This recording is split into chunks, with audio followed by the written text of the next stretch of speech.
never rests. Counting candles in the sky. What a thrilling time to be alive.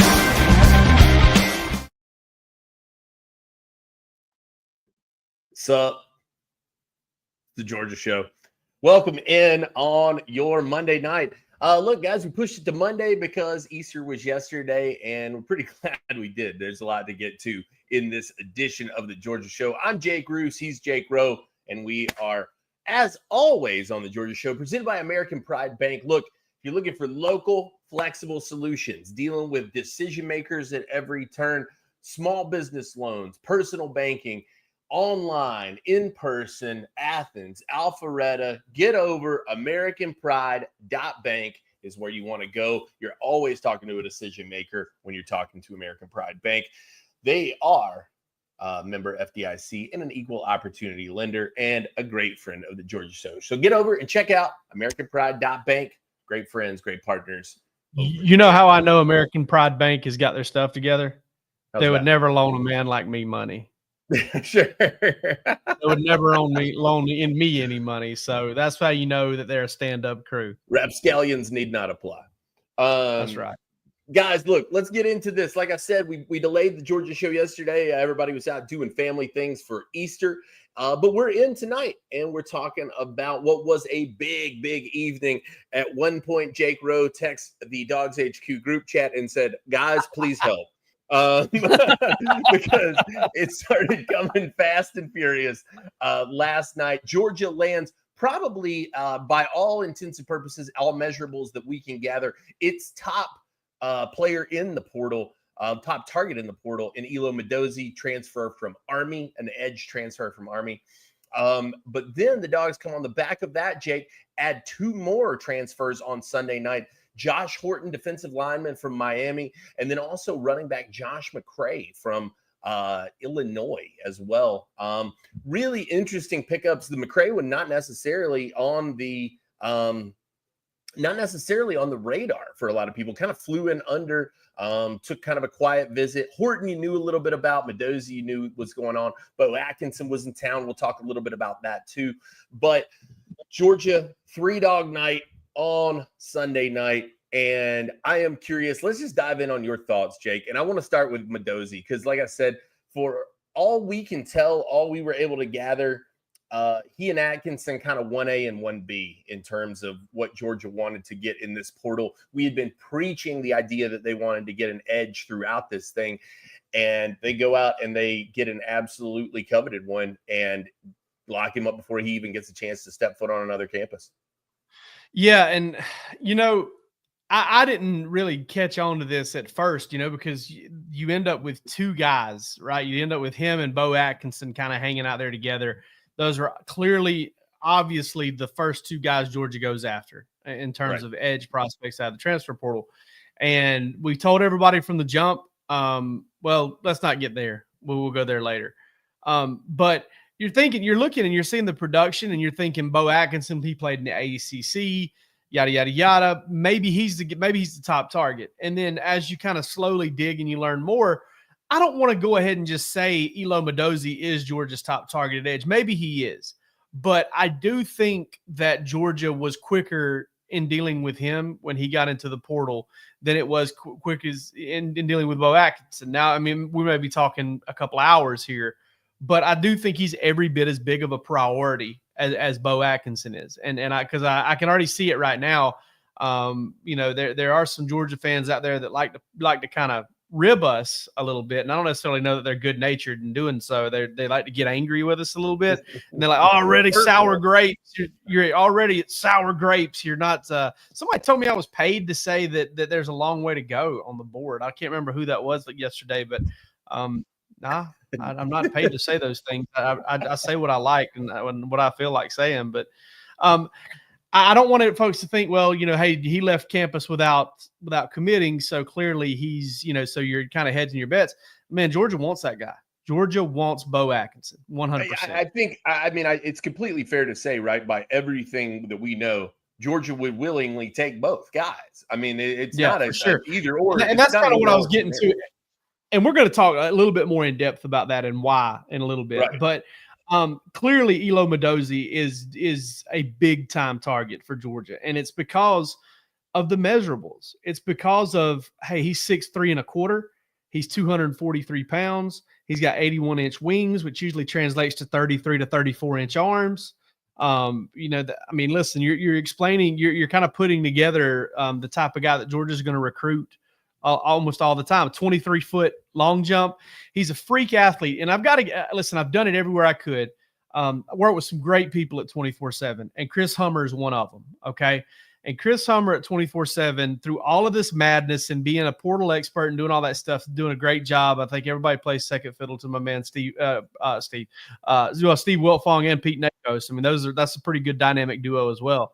But Chris had the ability to kind of put together a feature on a Medozi, and I was able to read it. And one of the things that he said in that article was that Medozi came to Army as a wideout, as a big physical wideout. And you could think, okay, 6'3", 200-pound wideout.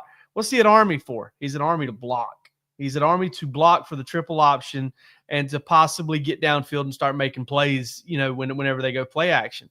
Well, he wanted to move to the defensive side of the ball, something he had gotten a taste of in high school over at Bartram Trail there in the St. Augustine area. And ultimately, as it turned out, loved defense, talked the Army staff into playing defense, and he flourished as a sophomore on that side of the ball. And so there's a pretty cool story here, and I'm hoping to get in touch with him myself so that I can tell it myself and quit having to give Chris Hummer all the credit.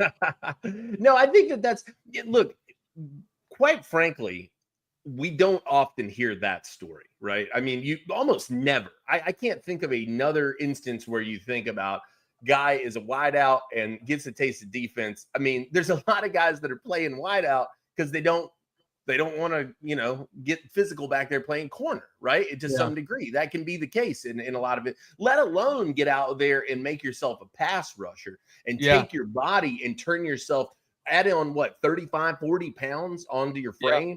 I mean, really kind of fill yourself out, embrace it. Somebody on the board made a really good post as well on the dog walk. And it seems self-explanatory, and it seems like, yeah, of course it would be that. But I don't know that it dawned on me till he said it. He said, hey, look, you think this kid's going to have a problem with discipline or taking orders from people? I mean, for God's sakes, he was at West Point.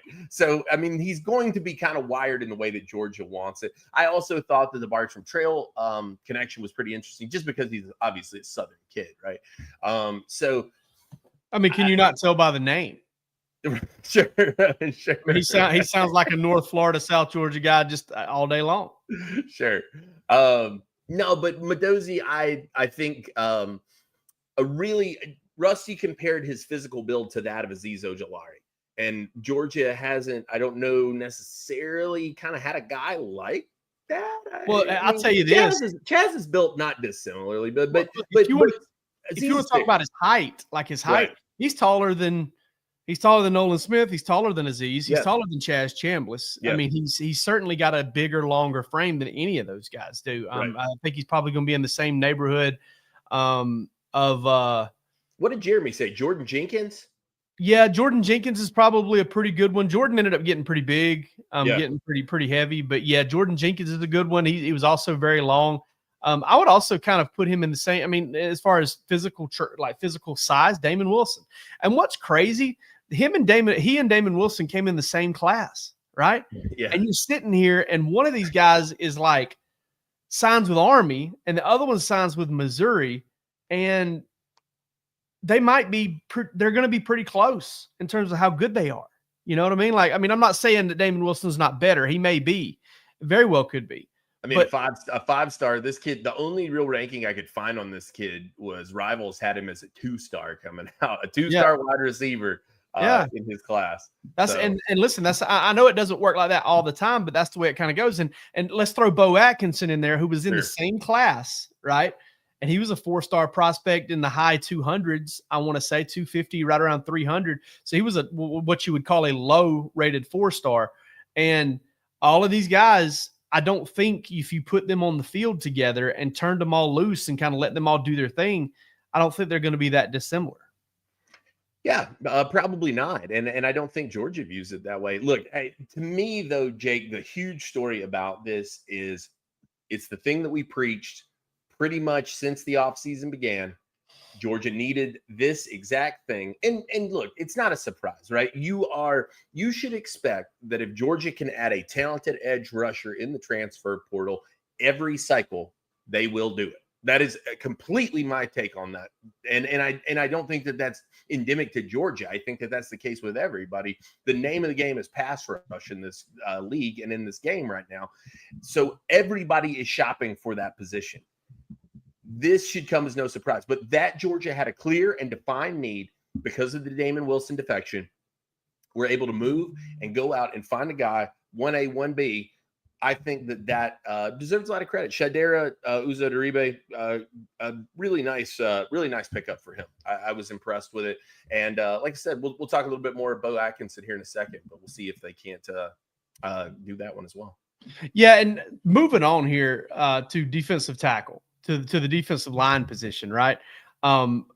Hey, we got some stuff going on behind the scenes here. I noticed. I looked up and I saw throwing curveballs. Yeah, I'm trying to throw curveballs. I was looking at the time, and it was a bad time to do what I was thinking about doing. So we're changing stuff. That's why Roos is laughing over there. We're better when we're bad, I feel like. But moving on to like the defensive line, you got Joshua Horton here, and Roos. This feels a lot like Xavier McLeod to me. This feels like a course correction is what it feels like. And I'm not saying Miami's a bad spot. It's clearly not. Like, I mean, trust me, if my son were a D1 prospect today and Miami was recruiting him, we would entertain Miami 100 times out of 100. There's a lot of tradition at that school. It's in a cool spot. You know, I could always, we could get a little NIL deal for a young Henry Rowe, and I could run down there and do some fishing, right? We could, maybe get a boat out of the deal or something, like, hey, we're not worried about cash. Just nice, good Key West, 22 feet, something like that. Sure. I'd prefer a World Cap, but anyway. But Josh Horton, I think there was some buzz that he wanted to be at Georgia the first time around. Atlanta boy, right? Yeah, Langston Hughes. And I think Miami kind of blew him away a little bit. They wanted him maybe a little bit more just in terms of the financial commitment to it, and he went ahead and made that work for him. So it goes a couple of years. Now he's back at Georgia. The thing that Rusty and I were talking about this morning, and we'll probably dig into it a little bit more on DawgsHQ Plus later this week, is, man, Georgia's after a lot of sub 300-pound bodies as far as their D tackles go. And to me, that screams, hey, we like you to play 3-tech, but we need you to also be able to play 5-tech. And I don't know if you understand what that means is 3-tech is kind of defensive tackle. 5-tech is defensive end, which is technically a 5 technique, outside shoulder the tackle, head up the tackle, or inside shoulder the tackle. And you can do all three of those things. And we have seen Warren Brinson do that. We've seen Tyron Ingram-Dawkins and Michael Williams and a bunch of other guys do that. You're the scheme guy. Yeah, we break down the film. You know this stuff better than I do. Do you think that goes with the speed of the game and what we're seeing, the speeding up of it, and the guy being able to move those guys around and say, okay, we can slot him in at tackle here, but we need to maybe bump him on this one, just depending on what the set is, because it's move. Yeah, I think that's part of it. But I also think too, man, like they lost 2 guys that were super versatile for them in Ty Ingram-Dawkins and Warren Brinson. Yeah. I mean, when you go back to the first of the season in that Clemson game, Warren Brinson played a couple, 2 or 3 snaps and was done. Okay. That left Georgia with Nazir Stackhouse, Christian Miller, and Ty Ingram-Dawkins. And then, and then they had Michael Williams, who was playing edge and defensive end. But those 3 guys were the 3 guys kind of playing all the interior snaps. Then Brinson comes back, and then later on they get Jordan Hall back, but Ty Ingram-Dawkins continues to kind of slide inside and play some of those inside snaps, around 280 pounds. I believe he was 277 or 273 or something at the NFL Combine, which doesn't surprise me because he was kind of working out in the edge group, probably wanted to drop a few pounds. But to me, they're trying to replace that. Now, I could be wrong on that. I mean, they could line the dude up at nose, but he weighed in around 290 pounds this past weekend. And that Kirby talks a lot about having 300-pounders on the interior. And to me, I think that right now we're seeing maybe Josh Horton. I don't expect a ton like right out of the gate, because we're looking at a late transfer that's going into a new system, and Georgia has some pretty good players at that spot. And he was hurt, right? I do not know anything about it. I believe he was a little bit limited last year. I have to double check that, but I feel like I remember reading that he was a little limited by injury last year. Redshirt freshman. So got some time, got some experience. Yeah, he'll be a sophomore this year. Right, that's what I'm saying. We've got him 6'3.5", 275 pounds, great size, man. Came out of high school as, I wanted to see where he kind of fell in the rankings. 4-star guy, 247 arrivals, 4-star guy, On 3 and ESPN, both 3 stars. So interesting. The industry was kind of split on him on 4-star, 3-star prospect. Yeah. Now unranked by everybody, but finished 421 nationally. So not that far out of a consensus industry ranked 4-star. The way you say finish makes me think you're talking about maybe he's from Finland. Sure. Josh Horton. Fairburn is pretty damn far from Finland. This one, I would say so. I'd say the places are very different. Yeah. But yeah, I mean, you can see a little bit of him on film right here. Right there, he's observing his faith. And I got to tell you, I think you probably. Ooh, nice. Yeah. I feel like you feel this way as well. I do. I've always loved Langston Hughes kids. Yeah, totally. They play great competition. They do, and they're tough, and they kind of that old classic phrase, right? Get it out the mud. Like Langston Hughes is getting it out the mud. Let me tell you something too, and you know what I'm about to say here. There are old heads lining the fence out there that do it the right way too. There are a bunch of men around that program that speak life into these kids. Yes, tell them you need to work. You need to get, you need to get your body right. You need to do this right. And there is a whole community around that program of guys you and I have talked about it over and over again. Langston Hughes, Westlake, all that. You will step around that fence to those old heads and you'll be like, hey, you here to see so-and-so? Yeah, actually I am. Yeah. Hey, you need to be looking at so-and-so. Yeah, they'll tell you who you need to be looking at in the next 2 or 3 years. So yes, and he comes from that, and that's he's a big, strong kid. It's clear to see why Georgia liked him. It's clear to see why Miami and several others liked him. He can get back there and he can make plays. He's playing a lot of D end right here too, forcing a crap load of fumbles. One of the things I noticed when I was looking at his Max Preps profile. His senior year, he had 126 tackles in 15 games. Oh, my God. He had 126 tackles in 15 games. I'm with that, man. Look, I will. No wonder. Yes. Take that. Yeah. And so that I like him. I do think it'll take him just a little bit of time to get it going. But I like him. I think he's a good player. Well, he's not going to be compelled into service, right? I mean, hopefully that's really the ideal thing. You bring a guy like that in. He's got some experience. He's got some size. Got a little nutrition. They're familiar with him too. That's encouraging, right? I mean, Trey Scott knew who the kid was. Obviously, they recruited him. So that's a big thing, having that relationship already. I'm with it. Guys, look, speaking of relationships, myperfectfranchise.net is where you can form a great one. Andy Ludicky and the folks over there want to set you up with your American dream. Look, if you're looking to diversify in business, if you're looking to get into a new section of business, you want to take your life and career into your own hands, get over to myperfectfranchise.net. You can get over there and get in touch with them. They've got years and years of experience when it comes to this game. They've built businesses. They've built franchises. They've connected people with their American dream and their ability to move forward with it. Get over Andy Ludicky, myperfectfranchise.net. Again, that's myperfectfranchise.net. 100% free to you. They connect you. You got nothing to lose. Get over, check them out, see what they can do for you today. We got one more, Josh McCrae. Yeah, absolutely. And honestly, probably the one that if you think about what have you done for me lately, who has made the biggest splash, he's the guy. He's the one that's made the biggest splash lately. Yeah, no doubt about it. What I love about Josh McCrae is the measurables. 6'1", 200 plus pounds. I don't even know what we had him at last. We got him at like 207 in the database. Josh McCrae? Yeah, what was Illinois listed him at? Yeah, Josh McCrae's 207 like I'm 207. He's going to be around. I'm a little lighter than Josh McCrae, but he weighs about 240 pounds. Woo! 6'1". Yeah. I mean, that's a hammer. Like you said, I believe MVP of the Citrus Bowl, if I'm not mistaken. A guy that we had mentioned Georgia wanted to get out and take an opportunity to get back into the running back game.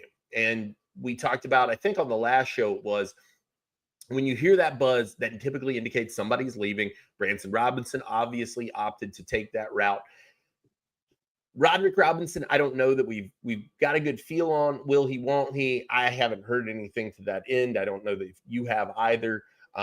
This is a guy physically that could make you wonder, I think, similarly sized in that regard. But regardless, experienced ball carrier in the backfield, a guy who comes from Enterprise, Alabama, a school George is well familiar with recruiting. They went after 2 guys in this class, this past class for it.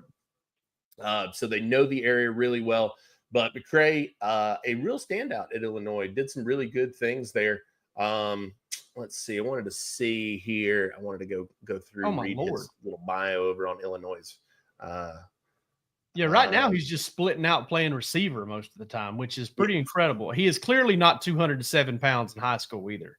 Totaled 33 games played, 2 starts, 291 carries, 1,300 rushing yards, 14 rushing touchdowns during his Illinois career. So a bit of a, Citrus Bowl MVP, 13 times, 114 yards, 2 touchdowns, helped him beat South Carolina, so he knows how to do that.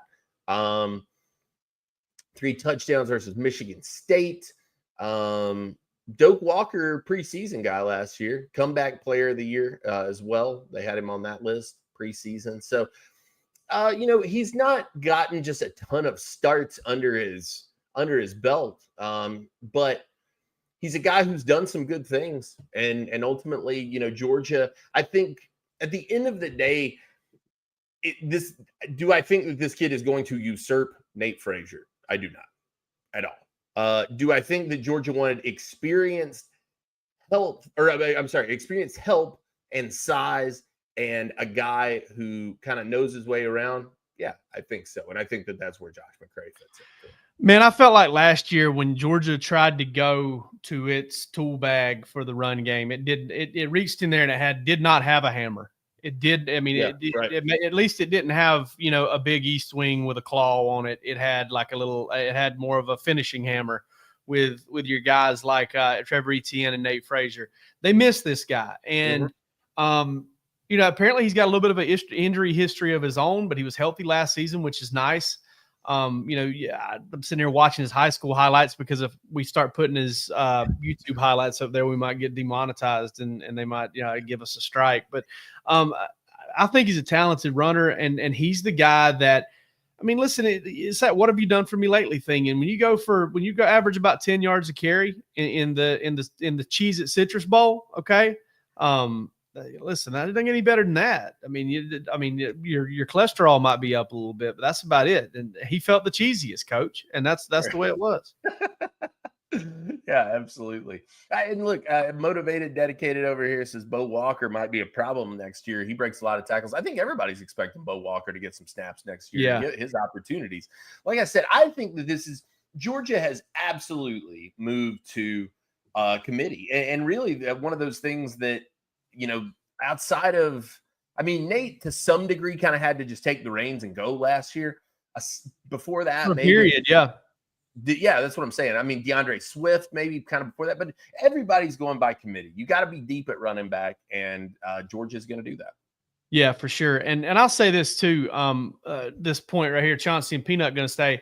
Listen, I think Roderick Robinson's going to stay. I don't expect anybody to leave. Here's the thing. Like when Branson left, it's like, okay, I could see that happening, but I don't think anybody was like, this is definitely going to happen. This has to happen. Right. So we're back to square one. They lost one, they replaced him. And that's where they are now. Could Roderick Robinson go ahead and decide to make that decision? Maybe so. But at the end of the day, Roderick's going to have a leg up on this guy if he gets healthy. Because Roderick knows the lay of the land. He's going to, if he gets a full summer of conditioning and everything in, he knows this offense and he knows the terminology, and there's some stuff he's not going to have to learn. So, I think Roderick would be in good shape if he decided to stay. And also, I don't think this really impacts Chauncey Bowens or I wanted to call him Peanut Tillman there for a minute. Peanut. It doesn't really impact either one of those guys. I don't think they're just different types of backs. But I love that Georgia kind of gets another hammer here, and they get a guy that, Branson's just had a tough time staying healthy. He's had so many injuries to that one knee. He's going to move on, and now you've got down, Josh McCrae. It's that point I made countless times. You were down to your fourth back last year. You made it that far down the chart. So look, you're going to lose. You're going to lose snaps again this year. You're going. I mean, it's 100%. Going to happen. It's going to happen. That's the nature of the position. So you better be deep. Yeah. I think maybe the only season where Georgia stayed healthy front to back with its top two tailbacks was 2021. I think Zamir White and James Cook basically stayed healthy throughout the whole season. Kenny McIntosh I believe was banged up at some point early in that 2022 season.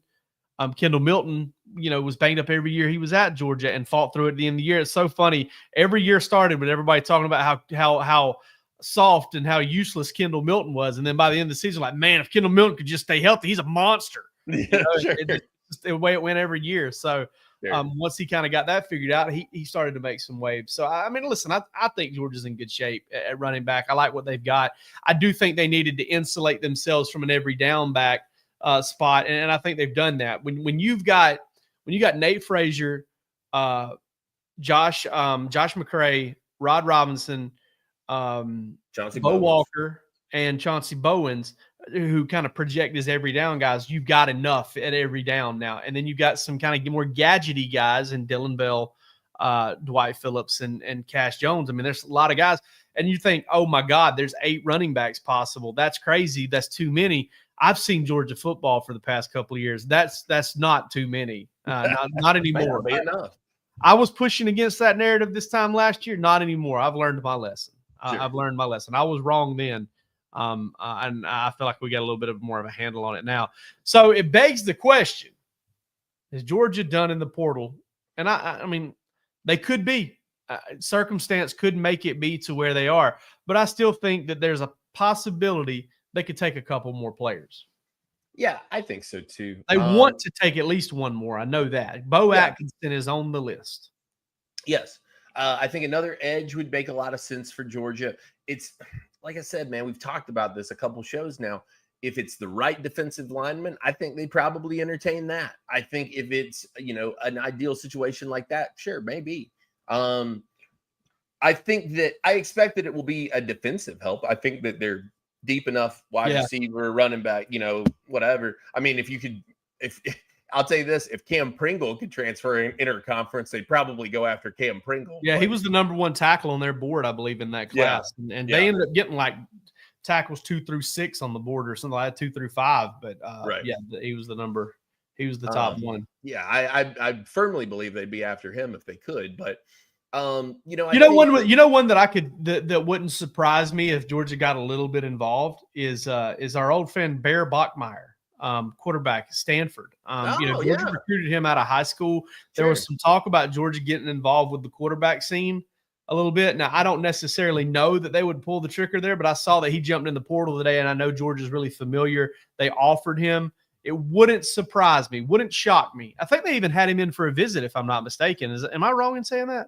I believe that's correct, if I'm not mistaken. Yeah, so would not blow me away if they went that direction, just to get another quarterback who's not in his first year on campus. I want to ask you this because this is something that you have brought up, and I think that we need to discuss. I haven't heard that, by the way. Before anybody starts to do, I have not heard that. I did not hear anything about it. Source it to Jake Rowe. I saw a name that made sense, and it said it wouldn't shock me. So I have not heard that. So don't come at me. All right, look, Georgia, obviously the edge position, huge, right? But I feel like based on the things that I've read through the DawgsHQ group text, that you feel like Georgia not only maybe would take Bo Atkinson, but that Bo Atkinson could fulfill a different need than Elo Mendoza does. Yeah, no question. I mean, I've when we talked about it coming in, right? I was pretty adamant about one thing, and that was I think Georgia would like to add 2 if it's the right 2, and it would be one that's kind of an outside linebacker edge, and the other that's kind of a D end edge. And the comps there are the 2 guys that are going to the draft: Jalen Walker, who is more of an inside linebacker edge, but the same thing, linebacker / edge. And then there's Mykel Williams, who is a D end edge. And so I think Georgia would love to have both of those guys, because then what would happen is not in addition to having Quintavious Johnson and Elo Medozi at that outside linebacker edge position. Oh yeah, Gabe Harris can flip over there and play that a little bit for you in some certain situations. Oh yeah, then Bo Atkinson would also be able to do that. Right. And so you could go heavy in some situations and go Bo Atkinson or Gabe Harris at outside backer and go Joseph Jonah-Ajonye or even Xavier McLeod at defensive end over there on the other side. And go with kind of a bigger front and kind of beef up a little bit. And it just brings more options into play. Not only that, but third down. I mean, you're talking about two guys that I'm not certain, but I think they would have at least tied or led Georgia in sacks last year. So, and I know it's a different animal and Georgia runs a little bit of a different scheme. One thing I do want to say on Bo Atkinson, and I said this on Bill Shanks' show earlier, and he got a big kick out of this. Like, Bill does not normally just flat out laugh at you whenever you say something. Yeah. But one thing that got me thinking, I think Ohio State's a major contender for Bo Atkinson. They could absolutely get him. But I had a thought. So this guy didn't want to play for Bill Belichick. Is he going to go fall in love with Matt Patricia? Yeah, sure. You know what I mean? Like those are two peas in a pod, I mean, that's one thing. I mean, I just had that thought. I don't know if that's going to play into it at all. Not one bit. But I do think Atkinson is a really good player. And I don't think he's out of Georgia's price range based on what we've heard thus far. I don't think that that's going to be a big money deal. It sounds to me like if I had to characterize this, I think Bo Atkinson is one of those Jeb Blazevich types. Caleb Downs, even I would say, kind of fits into this a little bit. It comes in with a lot of questions. He wants all those questions answered. He's going to take two different sides. He's going to walk away and he's going to decide, all right, this is where do I want to be? And listen, money's probably going to be a factor in that. Okay. Money's going to be a factor. Scheme's going to be a factor. But it feels like, style. It feels like film may be on his mind as much. Like, he watched a lot apparently when he was in Athens. So that, my ability to showcase my talents in the best way possible, maybe, I mean, it may play as big of a factor as anything. It could very well. And so, I definitely think they'll keep him, or take him if they can get him. Now, our attention then turns to Alabama A&M defensive tackle Cedric Smith. Right. And I get so tired of dancing around this, so I'm just going to go ahead and say it. And I might get in trouble a little bit. And if I do, Rusty can slap me over the wrist with a wet noodle. Damn the torpedoes. Yeah, exactly. We could do all sorts of things. But I don't think Georgia takes Cedric Smith on scholarship unless they miss on Bo Atkinson, maybe. And I honestly don't know if they take him on scholarship to begin with. He's a state of Georgia kid. Maybe there's something they can work out in state tuition, but I just don't necessarily think they take him unless it's under the right circumstances, unless he's ready to kind of accept maybe one of those preferred walk-on deal early on, maybe try to figure it out via NIL to offset that or completely make up for it. I'm not saying that Georgia doesn't like him, but it sounds like he wasn't all that heavy when he got there, like he wasn't as big as maybe they thought he was going to be. And I think that they would like to have him and develop him. But at the same time, I don't necessarily think, it's his third school in 3 years. He was at South Carolina State to start with, and then he was at Alabama A&M. He's from South Atlanta. Is that right? I think that's correct. Yeah, it sounds like that's where he's from. So I don't necessarily know that Georgia's dead set on taking a second defensive lineman unless it's under the right circumstances. I would agree. Like I said, to me, that's like dream scenario kind of stuff. That's like you find. Look, I'm sure if David Stone could transfer interconference, they'd be after him like they would Cam Pringle. But them's the breaks. Them's the breaks. And I tell you what, I forget every time. I forget every single time that you can't go within conference. At least I know.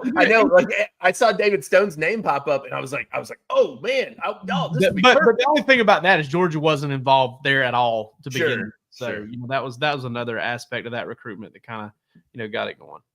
Hey, look, if you're looking for clarity in your recruitment, Sunheis, go check them out. Our friends and great sponsors. Jake Rowe, you and I have been talking a lot about Sunheis behind the scenes, okay? And I'm going to go ahead and tell you, Sunheis is a product that even if they did not sponsor this show, is completely worth checking out. There is no question in my mind. You will often forget, both Jake Rowe and I have experienced this, that you will wear these things and you will forget they are on your face. Yes. They are super light. They are super durable. They're super flexible. The frames are fantastic. Code DawgsHQ20. That's DAWGSHQ20. Get you 20% off your first order over there. That's what I got. The Cottonwoods, baby, with the smoke, with the icy blue mirror. I'm out here looking like State Patrol every day, buddy. I mean, it is one of those things that you're going to look great. You're going to pay a great price. They stand behind their product.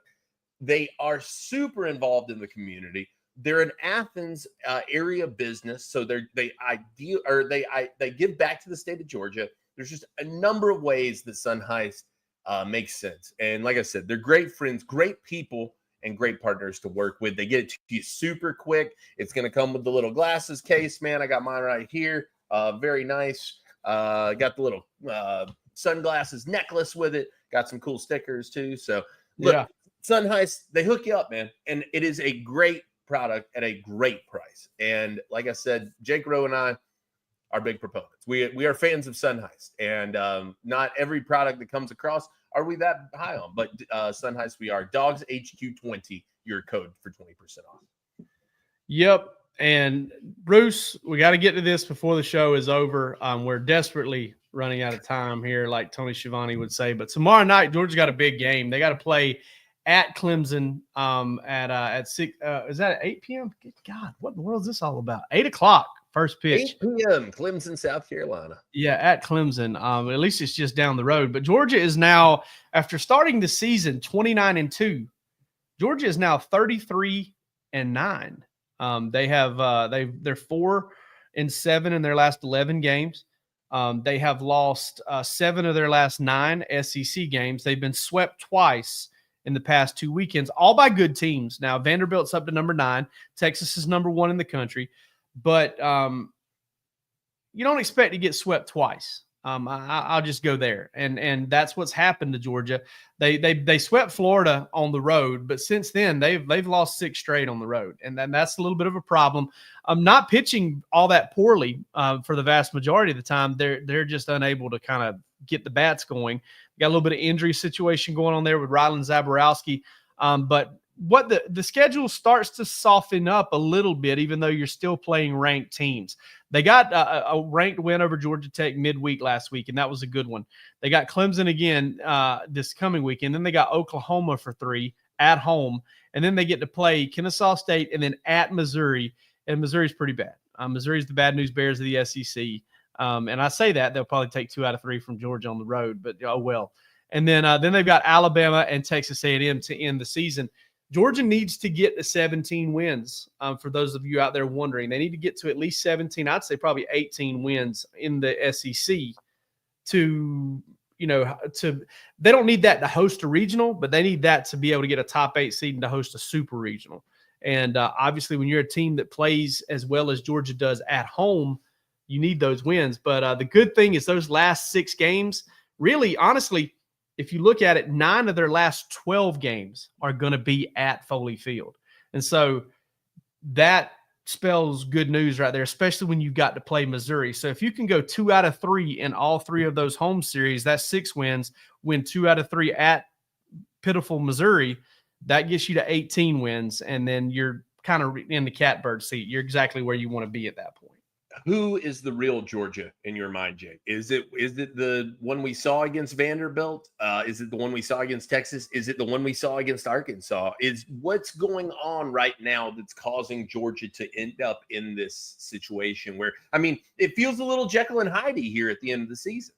It is, and it's home and away. I feel like I really do. Like at home, you can't count them out. On the road, they look hapless at times. And I think that's where it stands. And so, listen, it's a very tough portion of the schedule. All in all, Oklahoma is ranked, and I don't know where. If you could look that up, I would really appreciate it. D1 baseball rankings, that would be awesome. But looking at, you go back to the Texas series, right? So you even to the Auburn series, Auburn is ranked number 11 right now. Georgia beats Auburn 3 straight at Auburn, at Foley Field. Then they go and they lose 3 straight at Texas.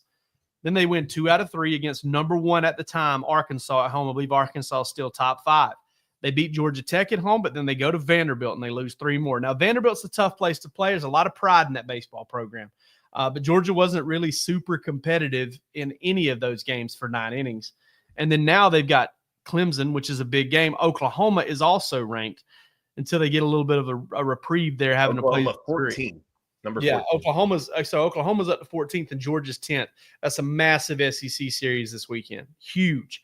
And then, like I said, if they can get 2 out of 3 in each of these last 4 weekends, which 3 of them are at home and another's against the worst team in the SEC, catbird seat. You're awesome. I mean, I do think Georgia should win 8 of these last 12. And if they're playing really good baseball, if they can really get it going, I think they could win 10 out of the last 12. And then that would certainly put them in a position at 20 and 10 in the SEC. That would certainly put them probably top 5 national seed, and they're hosting a regional. And if you win that 4-team regional, you move on to a 2-team super regional for those of you unfamiliar, and then you play a 3-game set there. Georgia would also get a chance to host that, just like it did last year. It just wasn't able to get game 3 from NC State. Dogs Rolling Loud says, "Sup, fellas, go Dogs." What does that mean? What does Rolling Loud mean? I'm unfamiliar with the terminology. Yeah, me too. Guys, look, over to DawgsHQ. We've got full coverage of all the transfer portal stuff. We've also got the draft coming up, and we'll get back to that at the Georgia show later this week. We'll be back with you probably Thursday morning to talk about the draft. Big one for the Dogs, man. Got a chance to really get out in here and make some impactful moves. Really expand the brand even further when it comes to it. Shout out to our partners, AmericanPride.bank. We've got Sun Heist DL app, MyPerfectFranchise.net, Andy Ludicky and the folks. Look, it's all happening over at DawgsHQ. Come check us out. $1, 7 days, get you in the door. Check it out. See what you like. See what you think. Come have some fun on the boards. We're having a good time. We're getting rid of some of the trolls, and we're cleaning the place up. And look, as my man Ricky Bond says, jaw up. Go up. Go up. DawgsHQ, the place to be, guys. We'll catch you on Thursday with our draft preview. See you then.